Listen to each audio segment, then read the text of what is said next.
Hey guys, FipsyB2 here, and welcome back to another Little Nightmares 3 theory video. So this theory is going to be pretty different from some of my other theories, as my other theories, they're more concentrated on the lore and the timelines of Little Nightmares 3. But this theory is actually going to be about the game itself, as in a chapter. So, as you've seen from the title, this video is about what will the final chapter of Little Nightmares 3 be. I'd say I've got some pretty cool evidence for this video, so we're just going to jump right into it. In the Little Nightmares 3 friendship trailer, we see Low and Alone winding the hands of a clock up. Many would say that this is in the factory. I must give it to them. The colours and aesthetic do look very factory-like. But let me ask you this. Why would there be a giant clock in the factory? The factory is a place that produces candy and sweet treats, not clocks. Plus, the colour palette used in the factory and the clock area is the same colour palette as every other location we've seen in Little Nightmares 3.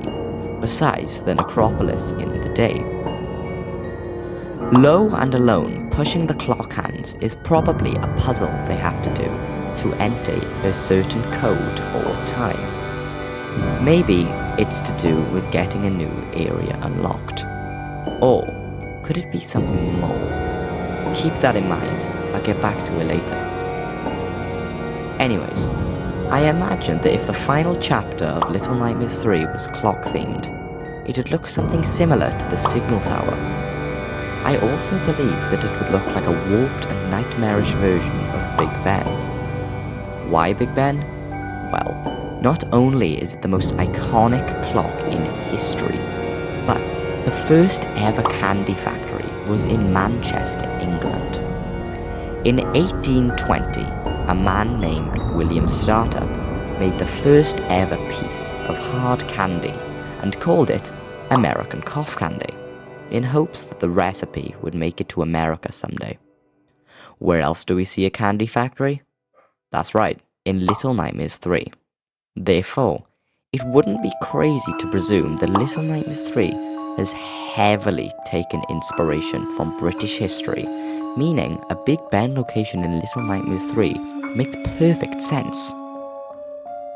Now, you may be wondering what kind of boss we would see in a clock-themed area. It wouldn't make sense for the Mirror Man, the Ferryman, or Six to be trapped in some sort of giant clock. Well, little ones, I have the answer to your dying question. I believe that a boss named the horologist could be waiting for us. A horologist is someone who makes or works on clocks. Therefore, it would make perfect sense to have someone like that in the clock tower. I imagine that the horologist would wear old-fashioned rectangle glasses, along with a hat and wielding a cane. I also believe that he'd look pretty old. I think it'd be cool to have him look like the tower guard from the Minion movie. Remember when I said that I'd get back to the reason why Low and Alone are winding up that clock?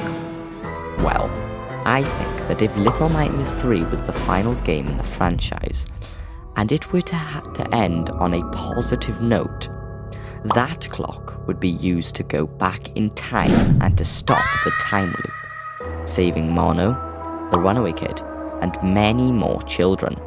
Think about it. We've seen many things that are very unrealistic in the games, such as Mono's powers and the lady's powers. Therefore, time travel wouldn't be too weird. Although, I highly doubt it for two main reasons. 1. Why would Supermassive receive the rights for the Little Nightmares franchise just to work on one game? Seems a bit pointless, no? And 2. The stories of the Nowhere don't usually end on a happy ending. We've seen many many examples of this in the past. Also, I wouldn't like it if this were to happen, as it'd make every game in the Little Nightmares franchise, besides the third one, pointless to the lore. Now, I'm going to be moving on to the fan art. The first piece of fan art is by LOL.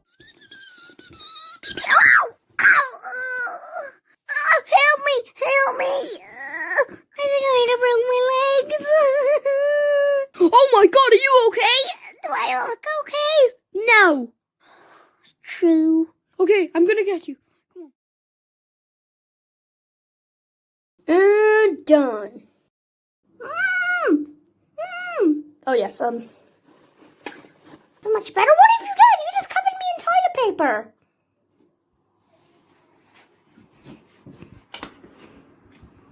You didn't see nothing. This is something.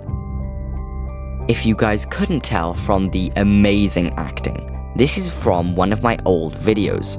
If you couldn't tell, shame on you. My acting can be seen from a mile away, and I swear, if anyone makes a fat joke out of that, I will Anyway, thank you LOL for this phenomenal piece of fan art. The last piece of fan art is from Gemini. Well, this is something. Gemini, my brother, you'll be getting a visit from Thin B2 tonight. In all seriousness, thanks for this. I guess. And just a reminder, I may or may not have changed my views on the ending of Little Nightmares 3. Thank you. If you'd like to post some fan art of your own and to possibly be in a video, make sure to join my Discord. The link will be in the description. Now, we're going to be moving on to the comments. The first comment is from the FNAF fan 87. He says, I got a theory latching onto Ghoul Games' theory. He talks about the mirror at the beginning as a nightmare, and the nightmares usually show the final enemy.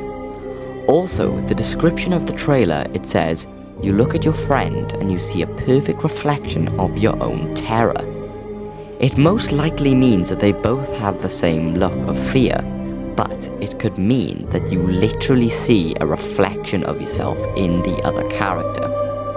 Maybe one of the characters end up being the mirror man and at the end turns into you and you have to fight yourself. Do you think this could happen?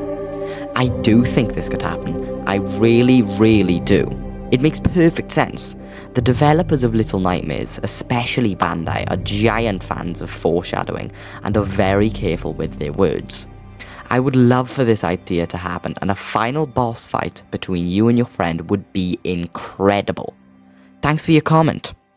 The last comment is from Cookies and Mustard 6414.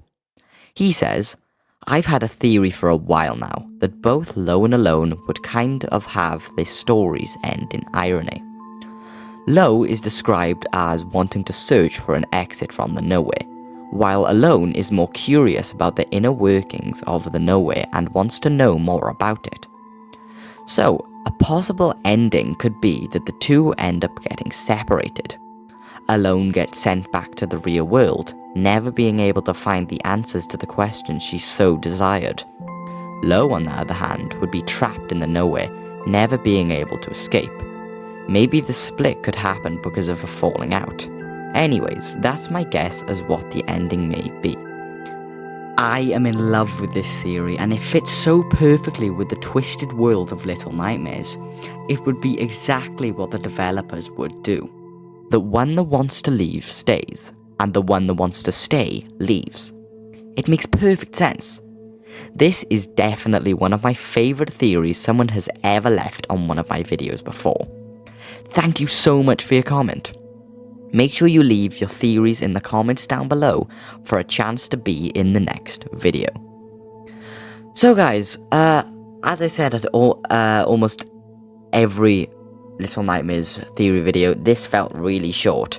And I'm sorry if it was short, but theories, they're hard to make at the moment, as sure we had a friendship trailer, but it weren't that long and there weren't that much juicy information in there for us So yeah, and I am aware of the leaked footage with the spider lady.